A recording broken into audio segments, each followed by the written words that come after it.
खून केला. कोणी केला? तिच्याच घरातल्यांनी. अगं पण तिच्याच घरचे तिला कसं नाही मारू शकतात? तिने पळून जाऊन लग्न केलं आणि ते पण दुसऱ्या जातीच्या पोरासोबत.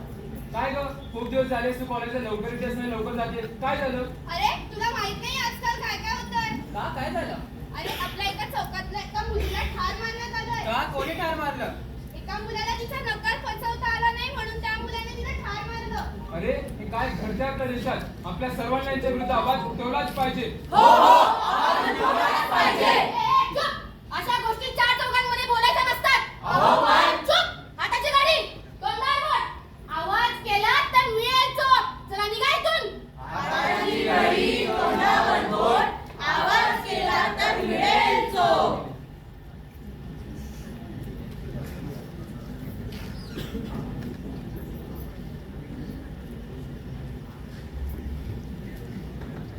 तू इथे? मी तुला शेवटचं विचारतोय तू मला हो बोलणार आहेस की नाही? तुला एकदा सांगितलं ना मला नाही लग्न करायचंय.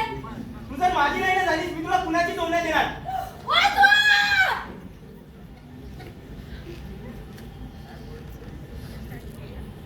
ए कसला व्हिडिओ काढतो बंद कर.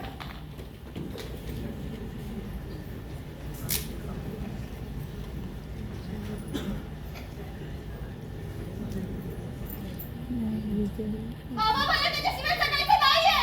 नाही तो दुसऱ्या जातीचा मुलगा आहे पण तुमचा दोघांचं लग्न होऊ नाही शकत. पण आम्ही लग्न केलंय. बघा तुमच्या कर्माची फळं. बाबा पण तो तुमचा जावई आहे आणि तुम्ही त्याला मारून मला खुश कसं ठरवणार? ते काय मला माहित नाही मला माझी इज्जत खूप महत्वाची आहे. उद्या लोक काय म्हणतील माझ्या पोरनी पळून जाऊन लग्न केलं. बाबा कशाला यांच्यासोबत वाद करताय संपवून टाकू एकदाच त्याला. दादा!